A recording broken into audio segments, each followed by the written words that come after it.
Laganap ang kataksilan. Mayroon tayong mga politiko nangangako sila pero hindi nila tinutupad ang kanilang mga pangako.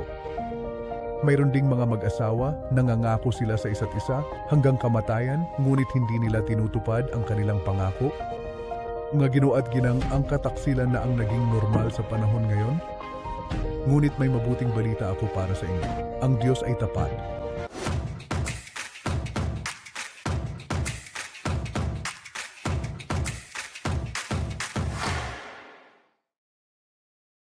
Kaya ngayon, nais kong pag-usapan ang isang katangian ng Diyos na bihirang talakayin at ito ay ang katapatan ng Diyos. Basahin nating lahat ang talatang ito.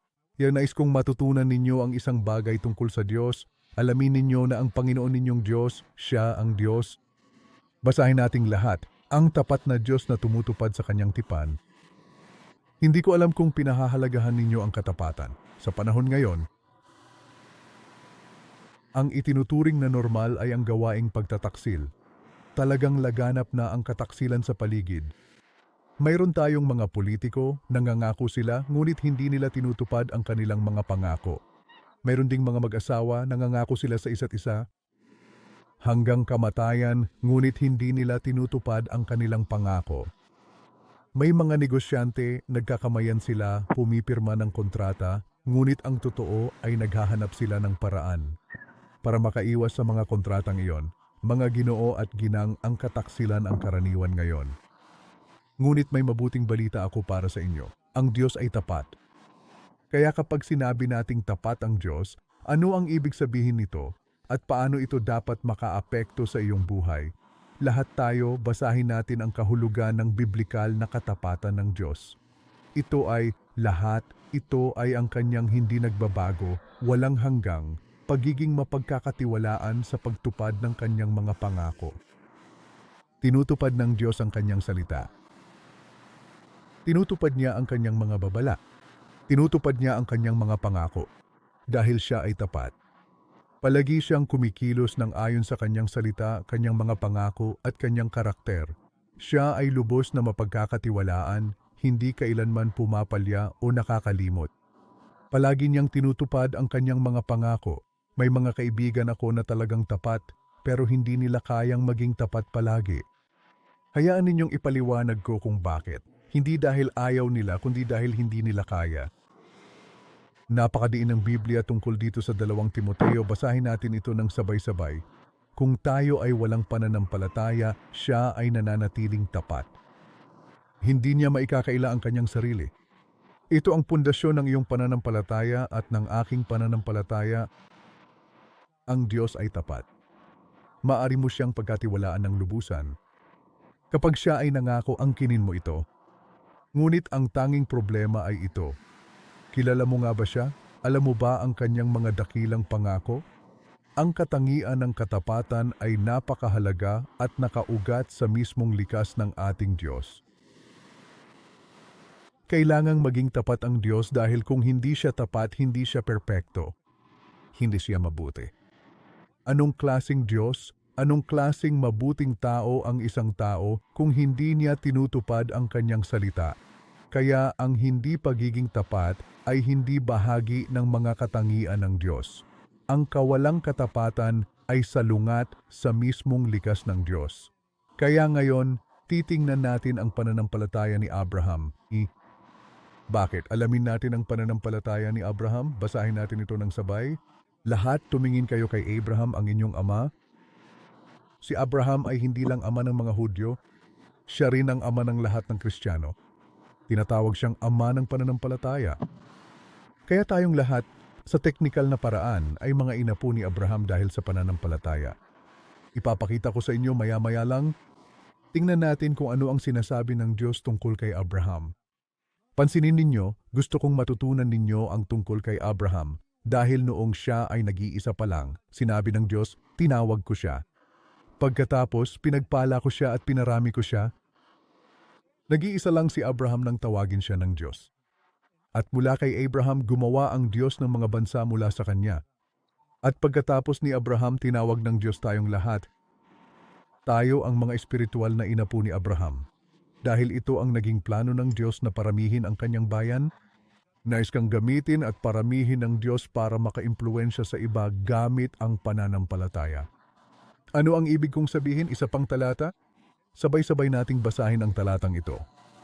Sapagkat pinili ko si Abraham upang maipag-utos niya sa kanyang mga anak at sa kanyang buong sambahayan pagkatapos niya, na patuloy na lumakad at sumunod sa mga daan ng Panginoon sa pamamagitan ng paggawa ng katuwiran at katarungan upang sa gayon ay maipagkaloob ng Panginoon kay Abraham ang lahat ng kanyang ipinangako tungkol sa kanya.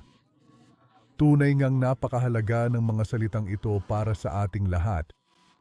Nagbigay ang Diyos ng mga pangako kay Abraham, ngunit hindi ibig sabihin na wala siyang bahagi rito.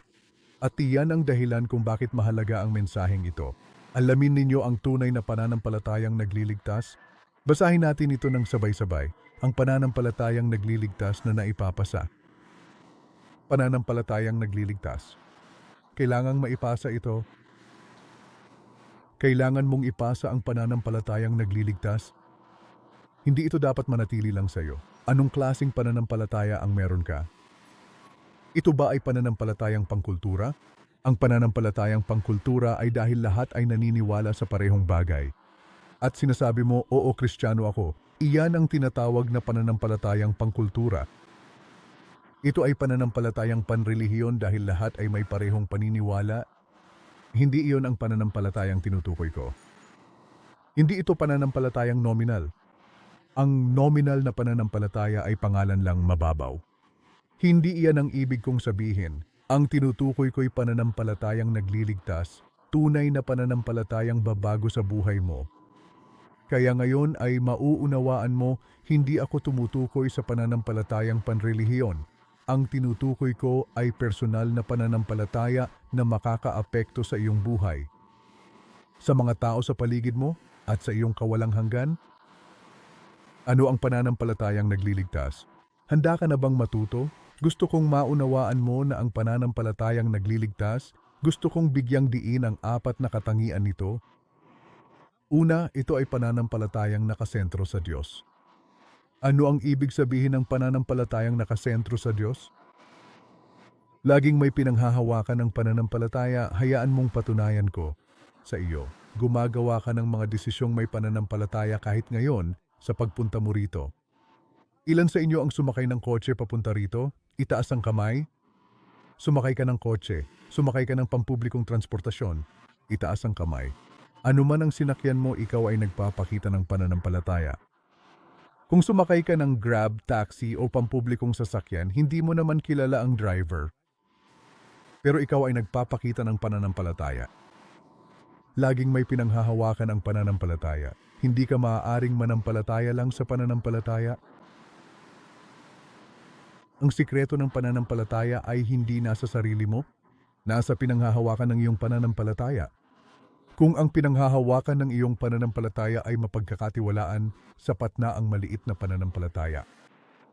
Kung ang basehan ng iyong pananampalataya ay marupok, baliwala ang laki nito, mabibigo ka pa rin? Ano ang tinatawag na saving faith? Ano ang pinanghahawakan nito? Pananampalatayang nakasentro sa Diyos. Ito ay matibay na nakasalig at nakabase sa karakter at sa mga banal na pangako ng ating Diyos. At hindi lamang ito nakadepende sa iyong sariling nararamdaman. At iyan ang dahilan kung bakit maraming tao ang hindi nakakaunawa ng kaligtasan. Dahil ang pananampalataya nila ay nakabase sa nararamdaman at sariling opinyon. Tingnan natin ang Biblia. Si Abraham ay naniwala sa Diyos. Ang pinanghahawakan ng kanyang pananampalataya ay ang Diyos, ang kanyang mga pangako, at ito ay ibinilang sa kanya bilang katuwiran. Gusto kong bigyang pansin ninyo ang salitang ibinilang. Ang salitang ibinilang ay isang termino sa accounting, isang salitang ginagamit sa accounting. Alam ba ninyo kung ano ang ibig sabihin ng debit at credit? Ang credit, ito ay biyaya na direktang inililipat sa inyong sariling account sa pamamagitan ng ating Panginoong Diyos. Iyan ang kaligtasan, kaya dapat mong maunawaan ang mga may pananampalataya ang tunay na mga anak ng Diyos. Tandaan mo na ikaw ay tunay na nagiging isang anak ng Diyos kapag ibinibilang ng Diyos ang katuwiran sa iyong sariling account sa kanyang harapan. Hindi ito ang sarili mong katuwiran. Ito ay katuwiran ng Diyos na inilagay sa iyong talaan, sa iyong account. Sinasabi sa atin ng Biblia na nakita ng kasulatan na aariing ganap ng Diyos ang mga hentil sa pamamagitan ng pananampalataya. Ipinangaral ang Ebanghelyo kay Abraham bago pa man na sinasabi, lahat ng mga bansa ay pagpapalain sa iyo. Magpatuloy. Ano ang ibig sabihin nito? Sa pamamagitan ng pananampalataya, kayong lahat, basahin ninyo, kayong lahat ay mga anak ng Diyos kay Kristo Jesus. Sa madaling pagpapaliwanag, ito ay ang pananampalataya at pagtitiwala sa Diyos, lalo na sa kanyang mga banal na pangako. Ito ang dahilan kung bakit ka naging ganap na anak ng Diyos. Pansinin ang susunod na talata. Kung kayo ay kay Kristo, basahin ninyo, kayo ay mga supling ni Abraham, mga tagapagmana ayon sa pangako. Ginamit ng Diyos si Abraham bilang halimbawa upang malaman ninyo kung ano ang pananampalatayang nagliligtas. Kaya ibabahagi ko sa inyo ang pananampalataya ni Abraham, kung paano siya nagtiwala sa mga pangako ng Diyos na ito. At ibinilang ng Diyos iyon sa kanya bilang katuwiran. Ano ang ibig kong sabihin? Sige, tingnan ninyo ang Roma Kabanata 4. Sabay-sabay po nating basahin. Ano nga ba ang sinasabi ng banal na kasulatan? Basahin nating lahat ang nakasulat. Si Abraham ay sumampalataya sa Panginoong Diyos at ito ay ibinilang sa kanya bilang katuwiran. Ibinilang inilipat sa kanyang talaan. Pakitandaan po ninyong mabuti ang bawat salitang iyon, bilang. Ngayon, para naman sa taong gumagawa ng trabaho, ang sahod ay hindi ibinibilang bilang pabor, kundi bilang nararapat. Ang kaligtasan ay hindi dahil sa gawa. Ito ay dahil sa biyaya, ibinibilang ito sa iyong talaan. Ang sweldo ay isang bagay na nararapat sa iyo. Ang kaligtasan ay hindi sweldo. Hindi mo ito karapat-dapat. Bakit nga ba ito ibinibilang sa ganitong paraan? Ito ay dahil sa biyaya. Basahin nating lahat para sa hindi gumagawa. Hindi mo pinagtatrabahuhan ang kaligtasan, kundi sumasampalataya sa Kanya na nagpapawalang sala sa mga makasalanan. Ang kanyang pananampalataya ay ibinibilang bilang katuwiran kung ikaw ay sumasampalataya ng buong puso na ang Diyos ang magpapawalang sala sa iyo, idedeklara kang hindi makasalanan dahil kay Kristo, ang ganitong uri ng pananampalataya ay ibinibilang. Ito ang pananampalatayang nagliligtas. Ngunit kung iniisip mong kailangan mong paghirapan ang iyong daan patungong langit, ang ganitong uri ng pananampalataya ay hindi. Pananampalataya para sa kaligtasan, iyan ay pananampalatayang nakabase sa gawa. Hindi iyon ang tinutukoy ko. Ang tinutukoy ko ay pananampalatayang nakabase sa Diyos, sa ginawa niya para sa iyo, sa ginawa niya para sa iyo sa krus. Ang salita, credit ay inuulit-ulit upang malaman mo na ang pananampalatayang nagliligtas ay nakasentro sa Diyos, kay Jesus, hindi sa iyo. Hindi sa kung ano ang nagawa mo. Malinaw ba tayo? Kaya, mga Ginoo at ginang, ano ang batayan ng iyong kaligtasan? Ito ay pananampalataya sa mga pangako ng Diyos. Ano ang ipinangako ng Diyos sa atin na ipapadala niya si Jesus upang mamatay sa krus para bayaran ang iyong mga kasalanan? At kung magsisisi ka at magtitiwala kay Jesus, sabi ng Diyos, idedeklara kanyang ano? Walang sala. Naniniwala ka ba sa mga pangako ng Diyos? Oo o hindi. Kaya ang tanong ko sa iyo, ikaw ba ay namumuhay ng matuwid ngayon?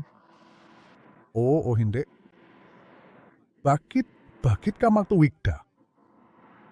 Dahil ang aking pananampalataya ay nakasentro sa Diyos, sa ginawa niya para sa akin. Kaya naman kung susuriin ninyong mabuti ang timbangan na ito, maraming tao iyan talaga ang kanilang teolohiya. Kasalanan, mabubuting gawa. Kung mas marami akong mabubuting gawa, mapupunta ako sa langit. Yan ang iniisip ng karamihan. Kasalanan, mabubuting gawa. Kung mas marami kang kasalanan, sa Tagalog, sabit ka. Marami sa inyo ang may ganyang pag-iisip. Hindi, mapupunta ka sa langit kahit gaano pa karami ang kasalanan mo dahil ito ay ikinredito, ang iyong katuwiran ay ikinredito ni Jesus. Kaya ang kasalanang iyon ay inalis sa krus.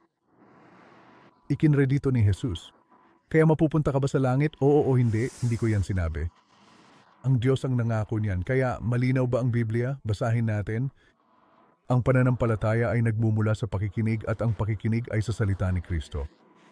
Hindi kailanman magiging mature at ayon sa Biblia ang iyong pananampalataya kung hindi mo alam ang salita ng Diyos. At marami sa inyo ang nangangarap na lalago ang pananampalataya nang hindi nag-aaral ng Biblia. Paano mo makikilala ang Diyos?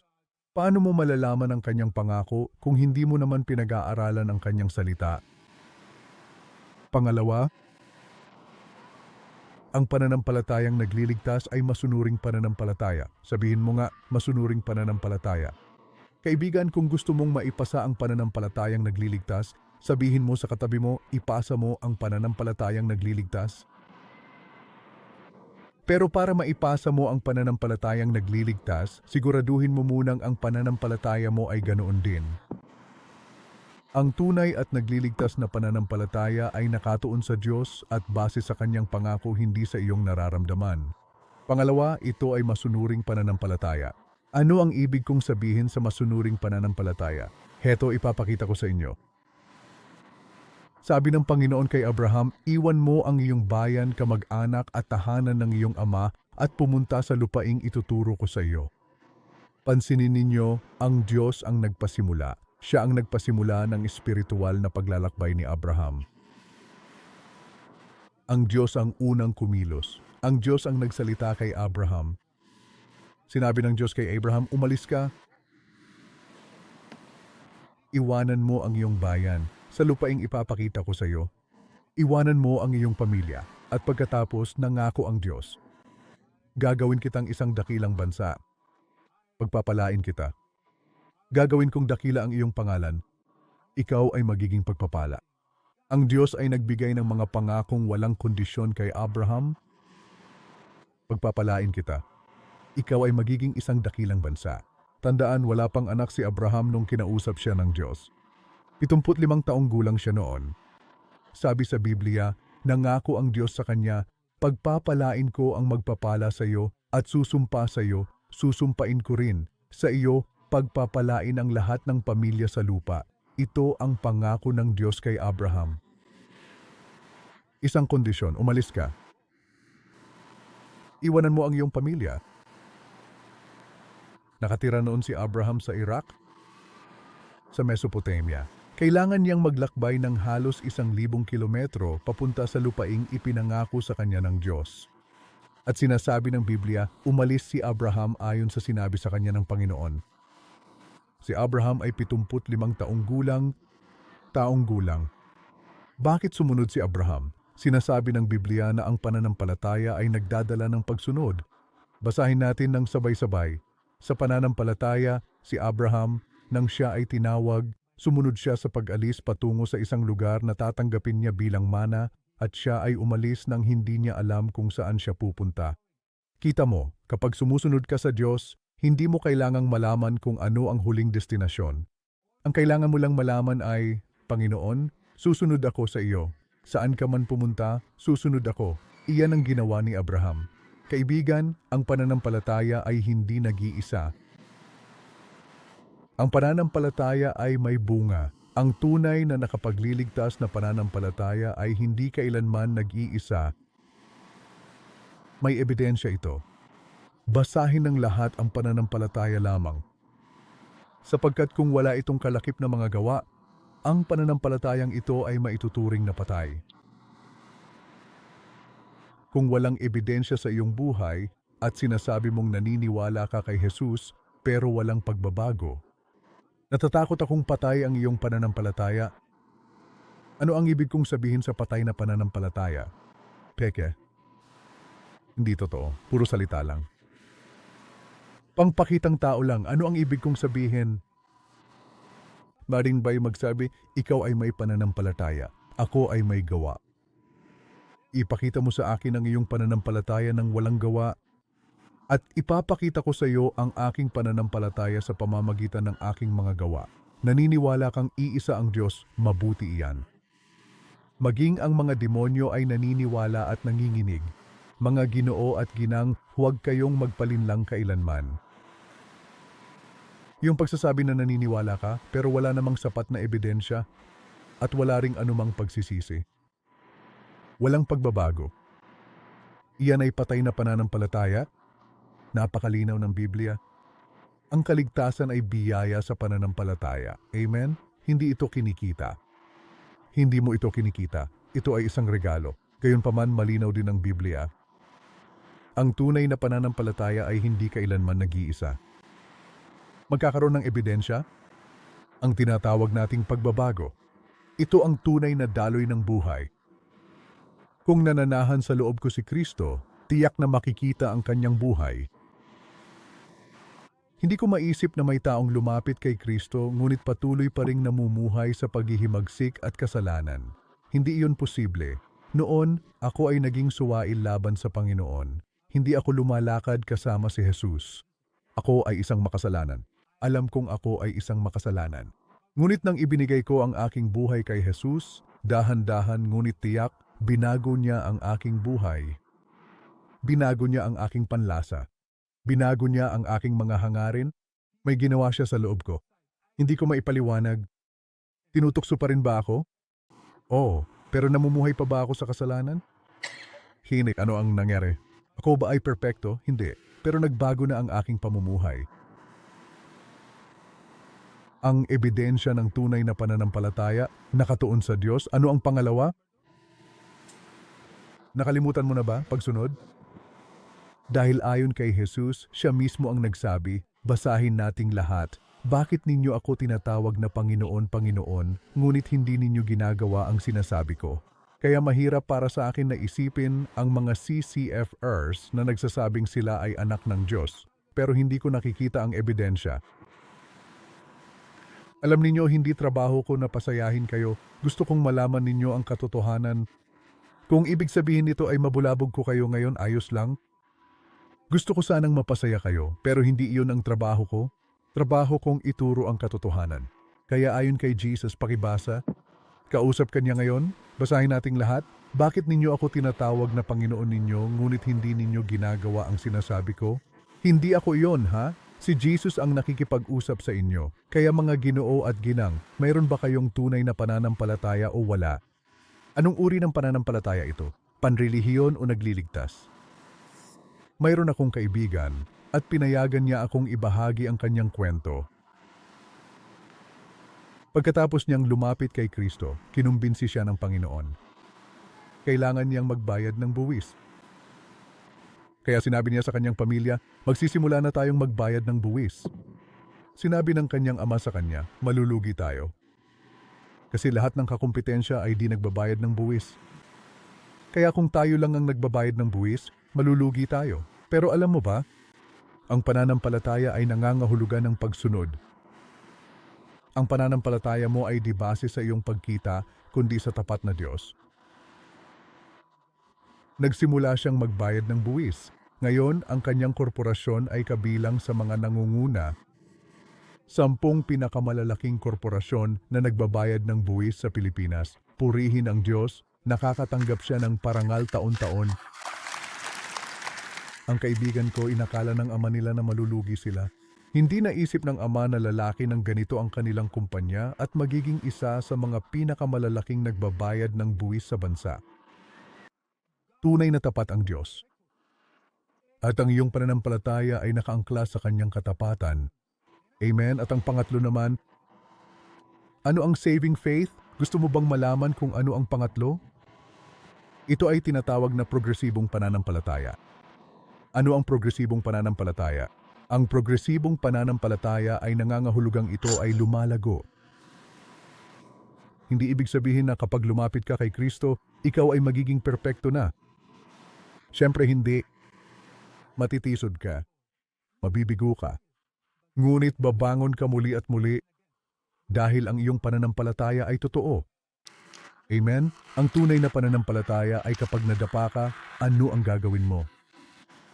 Babangon ka dahil ang iyong pananampalataya ay totoo.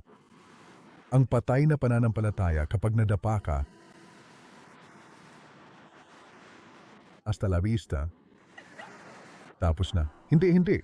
Totoo ang aking pananampalataya. Nadapa ako, bumangon ako. Nadapa ako, bumangon ako. Ikaw, kumusta? Nadapa ka na ba? Progresibo ito. Ngayon tingnan natin ang pananampalataya ni Abraham. Si Abraham ay kilala sa ano? Lahat tumingin sa akin. Ano ang pinakasikat kay Abraham? Pananampalataya. Oo o hindi. Ano ang kahinaan ni Abraham? Marami sa inyo ang hindi nakakaalam.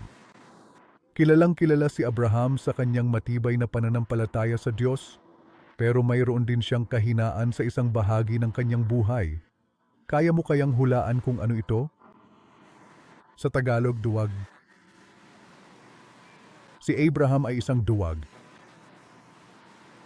Uulitin ko, si Abraham ay talagang isang napakalaking duwag.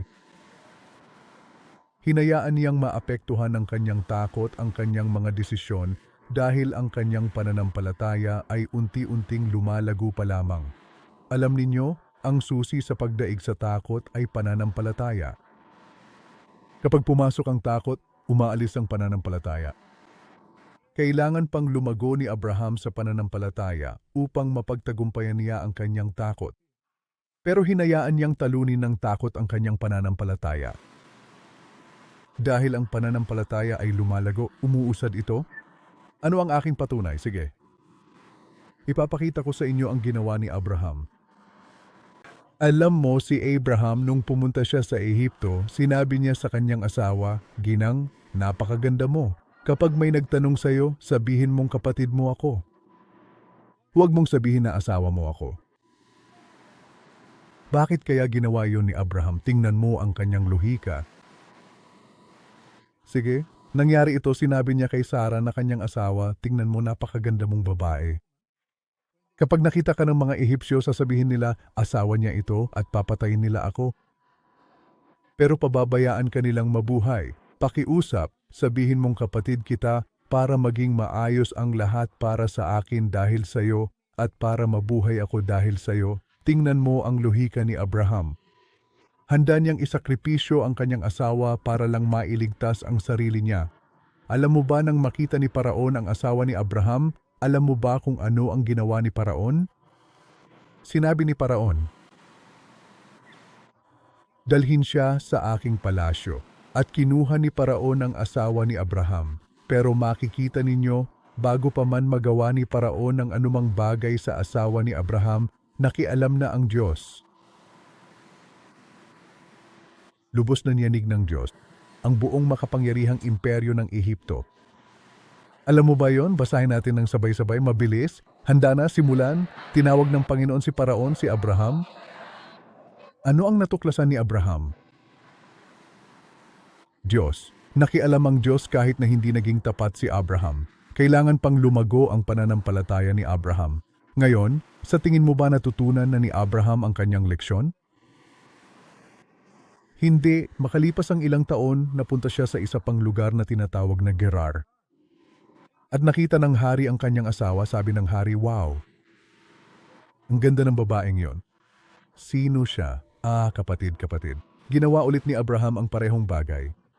At alam mo ba kung ano ang ginawa ng hari?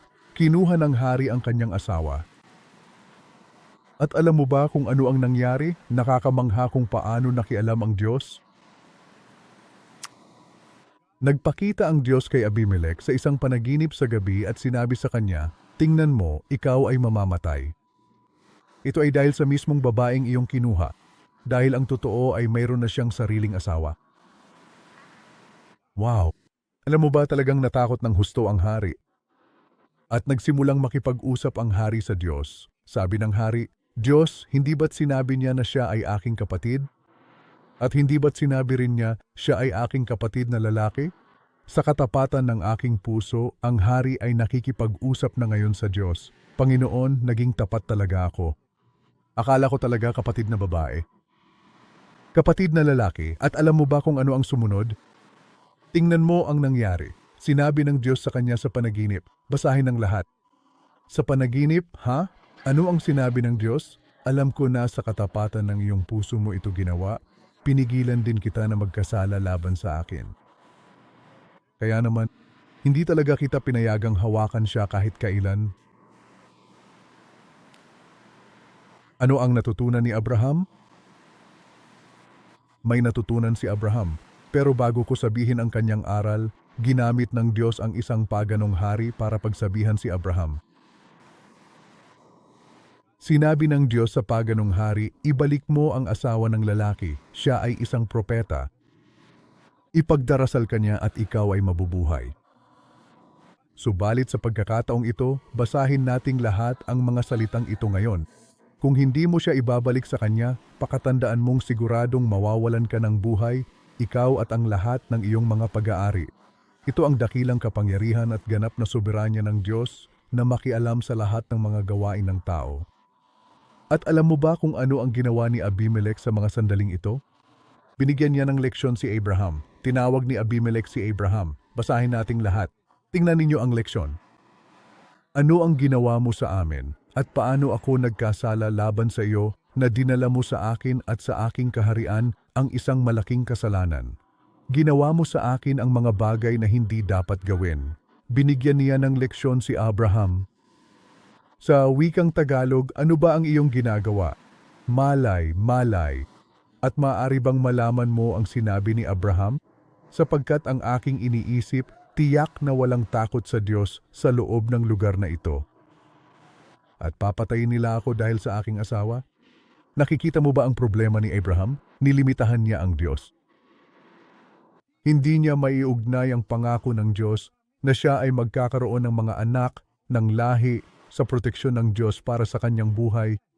Hindi niya maiugnay. Gaya mo, gaya ko. Kapag pinayagan mong pumasok ang takot sa iyong buhay, magkokompromiso ka. Tingnan mo lang ang iyong buhay. Paano ka ba nagdedesisyon? Madalas, ikaw at ako ay gumagawa ng desisyon dahil sa takot at tayo ay nagkokompromiso. Kinakailangan talagang lumago ni Abraham. Kinakailangan ding lumago ang matibay na pananampalataya ni Abraham. At purihin ng Diyos, natutunan ni Abraham na ang Diyos ay tapat kahit siya ay hindi tapat. Natutunan ni Abraham na ang Diyos ay mas makapangyarihan kaysa sa mga hindi naniniwala, na ang Diyos ay makapangyarihan at may ganap na kontrol. Amen? At pagkatapos, sinasabi sa atin ng Biblia na marami pang natutunan si Abraham. Ano ang aral kay Abraham? Ang kanyang pananampalataya ay isang ganap na pagsuko. Ang pananampalatayang nagliligtas ay mula sa Diyos at nakaugat sa kanyang karakter, mga pangako at salita. Ito rin ay masunurin, iyan ang tunay na pananampalataya. Ngunit hindi ito perpekto. Mahalaga na ikaw ay patuloy na lumago. Ngunit sa bandang huli, ito ay ganap na magiging mature. Ganap na pagsuko. Ano ang pananampalatayang ganap na pagsuko? Ito ay kapag lubos mong pinagkakatiwalaan ang Diyos sa lahat ng bagay. Ang kanyang oras, ang kanyang mga paraan, ang kanyang solusyon, itinitigil mo na ang pagdidikta sa Diyos kung ano ang dapat niyang gawin. Itinitigil mo na ang pagbibigay ng schedule sa Diyos kung kailan niya gagawin ang isang bagay. Panginoon, tiwala at suko ako sa iyo, ito ang ganap na pananampalataya. Ano ang ibig sabihin nito? Sige, basahin natin ito ng sabay-sabay. Si Abraham, tandaan ninyo, naghintay siya ng 25 taon. Sinabi ng Diyos sa kanya, magkakaroon ka ng anak pero wala pa siyang anak. Naghintay siya, naghintay. Ngayon, dito mo matututunan kung paano lumalago ang pananampalataya. Sinasabi sa atin ng Biblia, si Abraham ay napaluhod at natawa.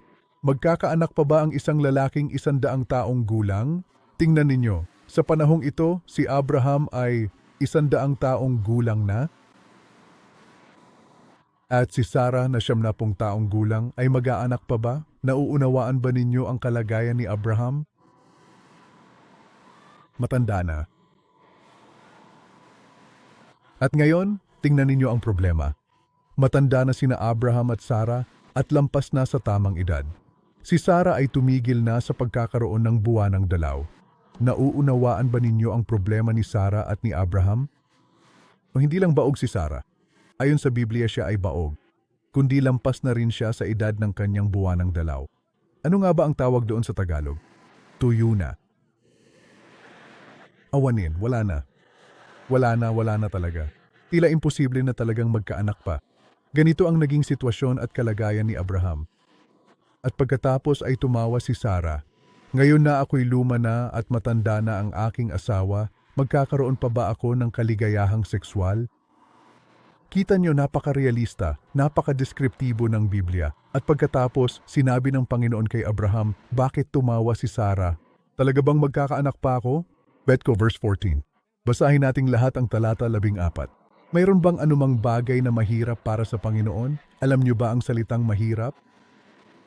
Kung babasahin ninyo ang ibang salin, alam nyo napakayaman ng mga salitang Hebreo. May mga iba't ibang kahulugan ang mga ito. Dahil mas kaunti ang mga salita sa wikang Hebreo kaysa sa Ingles. Kaya ang isang salita ay maaaring may iba't ibang lalim ng kahulugan. Ang salitang iyon na mahirap ba ay maaari ring mga hulugan ng kamangha-mangha ba o mayroon bang anumang bagay na napakagaling para sa Panginoon? Mayroon bang anumang bagay na napakagaling para gawin ng Diyos? At tinatanong ka ng Diyos, mayroon bang anumang bagay sa buhay mo na iniisip mong napakagaling para magawa ng Diyos? Ano ang sagot mo? Oo o hindi? Mayroon bang anumang bagay na napakahirap para sa Panginoon? Panginoon. Hindi ko alam ang Diyos mo, pero ang Diyos ko ay kamangha-mangha. Kapag nangako ang Diyos ko, gagawin niya ito. Hindi ko lang alam kung kailan, at iyan ang nangyari kay Abraham. Nagpasya siyang sumuko, binibigyan ng schedule ang Diyos. Sinasabi sa atin ng Biblia tungkol sa pangako ng Diyos, hindi siya nag-alinlangan sa kawalan ng pananampalataya, kundi lalo pang tumibay ang kanyang pananampalataya, nagbibigay ng kaluwalhatian sa Diyos, lubos na naniniwala na ang ipinangako ng Diyos ay kaya niyang tuparin.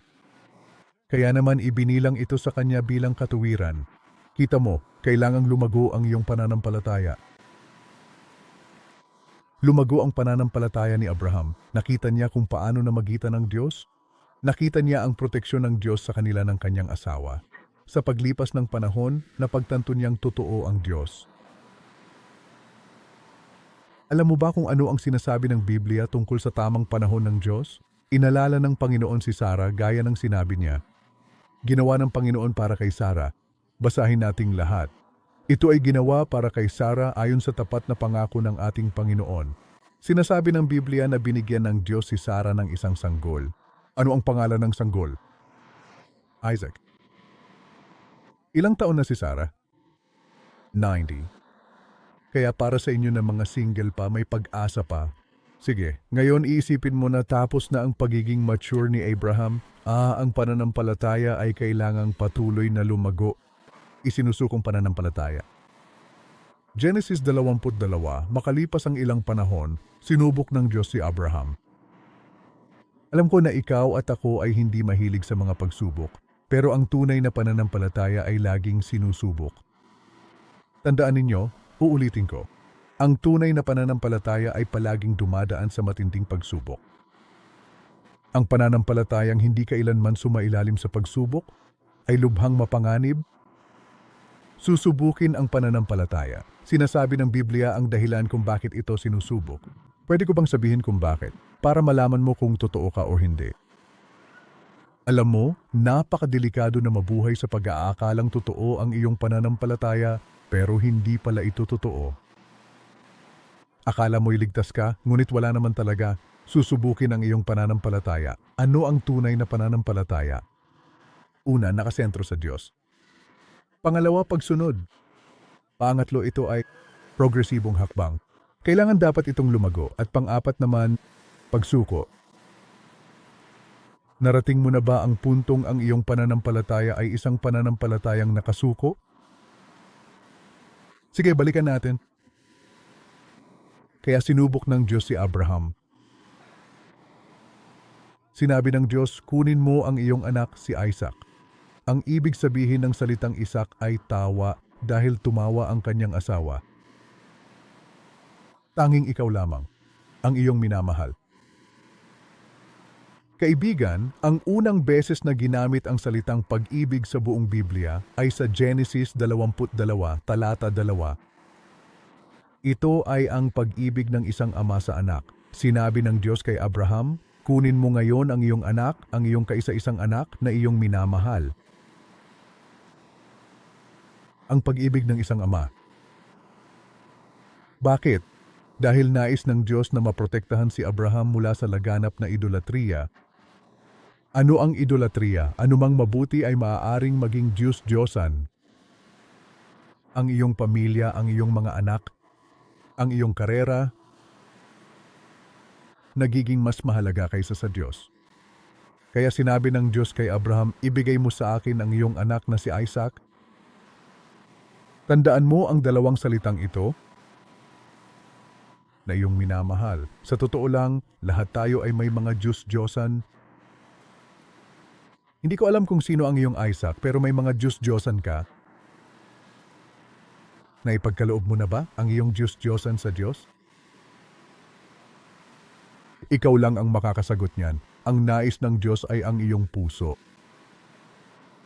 Minsan, mas lalo kang nai-inlove sa mismong biyaya kaysa doon sa Panginoon na siyang nagbibigay ng biyaya. Huwag kang ma-inlove sa biyaya ng Diyos. Ang pinakadakilang biyaya ay ang Diyos mismo. At tandaan mo rin ang lugar na ito. Pumunta ka sa lupain ng Moria.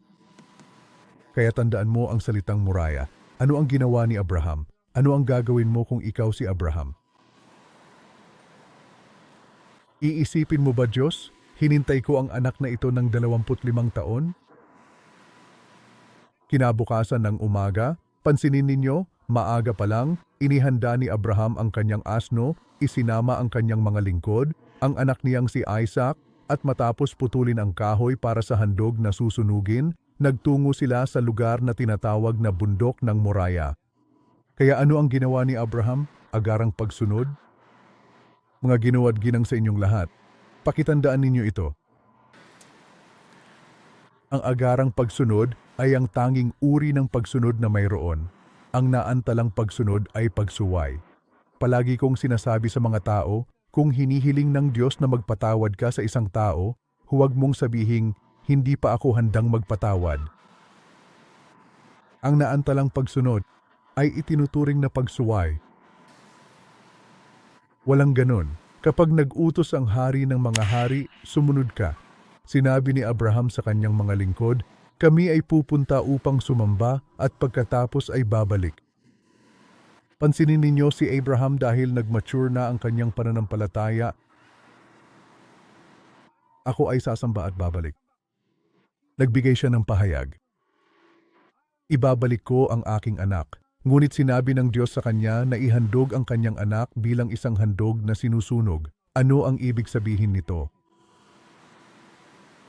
Nakikita mo na ba ngayon kung ano ang matured na pananampalataya? Ang matured na pananampalataya ay kayang pagdugtong-dugtungin ang mga bagay. Ang iyong salita, ang iyong mga pangako, mga pangyayari. Aha, susunod lang ako sa iyo.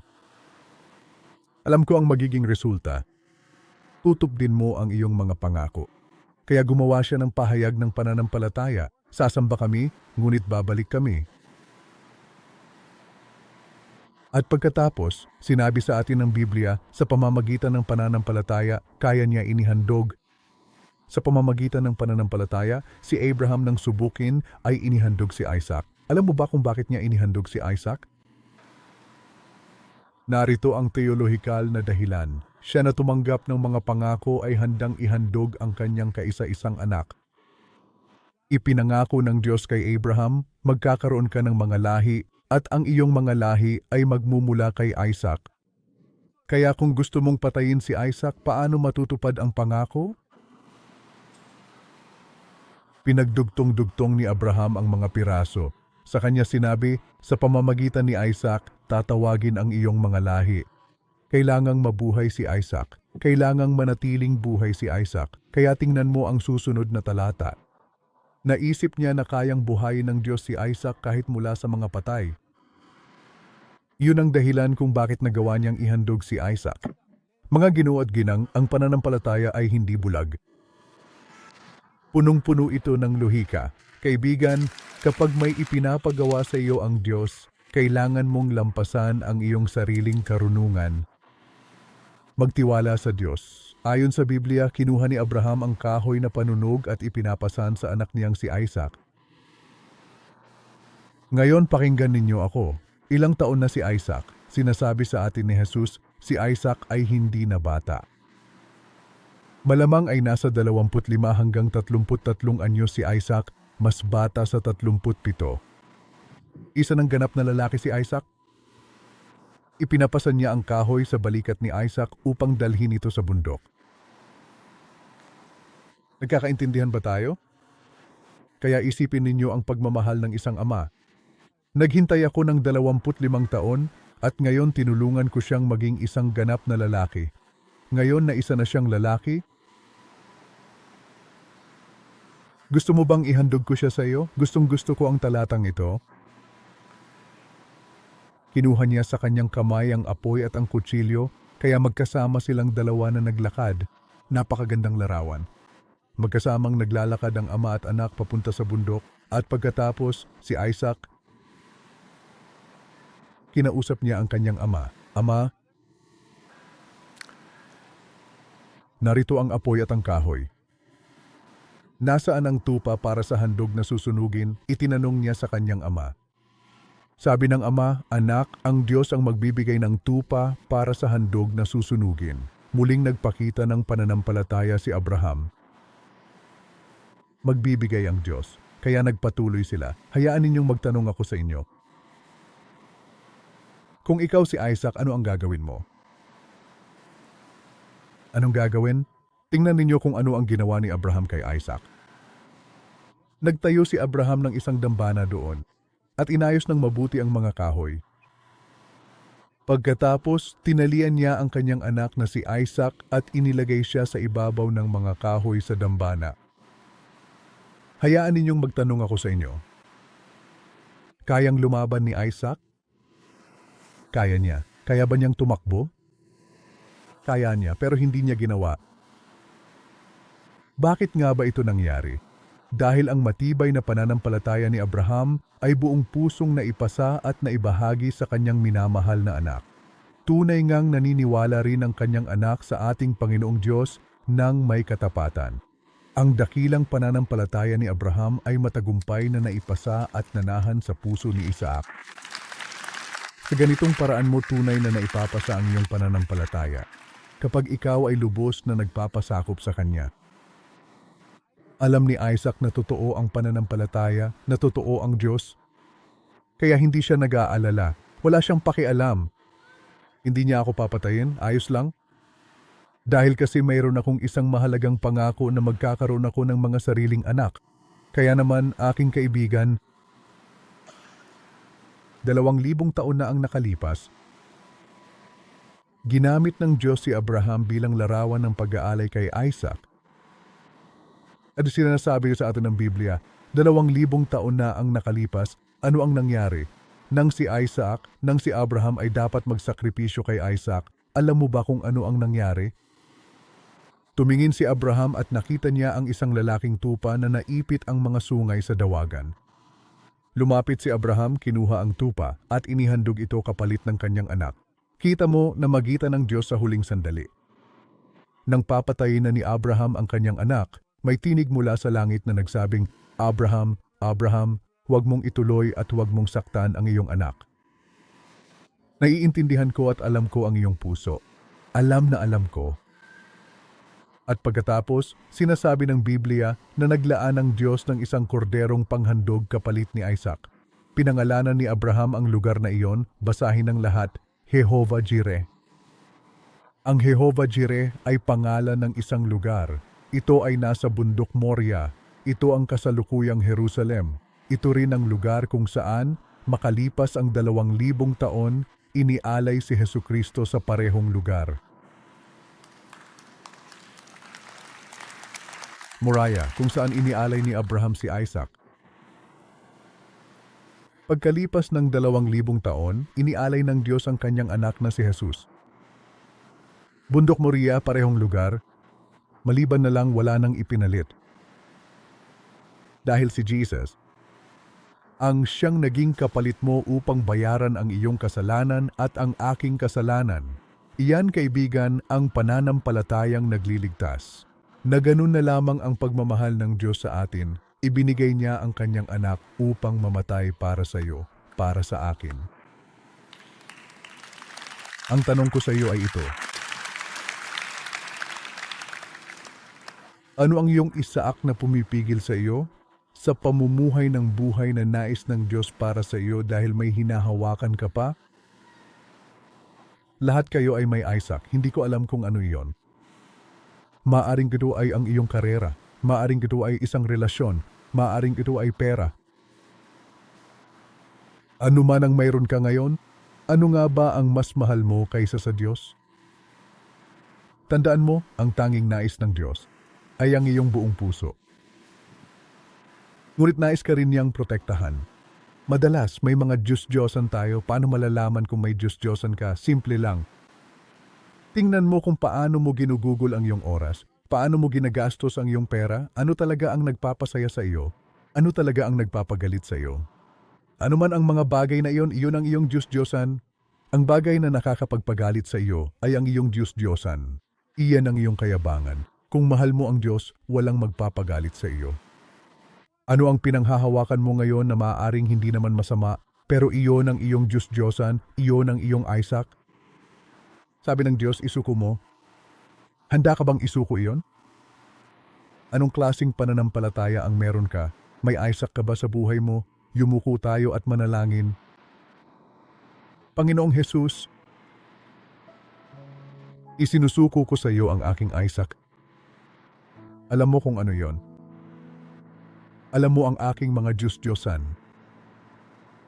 Isinusuko ko ito sa iyo. Panginoon, ibinigay mo na ang lahat sa akin. Ibinigay mo ang pinakamabuti mo. Ngayon dinis kong tumugon sa pamamagitan ng pagbibigay sa iyo ng pinakamabuti para sa akin. Ibinibigay ko ang lahat sa iyo. Hesukristo, salamat sa iyong anak si Jesus. Jesus, salamat sa iyong pagkamatay sa krus upang bayaran ang aking mga kasalanan. Salamat na sa krus, ikaw ang pumalit sa akin, ikaw ang nagdusa para sa akin upang magkaroon ako ng buhay na walang hanggan. At ngayon, isinusuko ko sa iyo ang lahat. Sa pangalan ni Jesus kami nananalangin, Amen at Amen. Pagpalain kayo ng Diyos.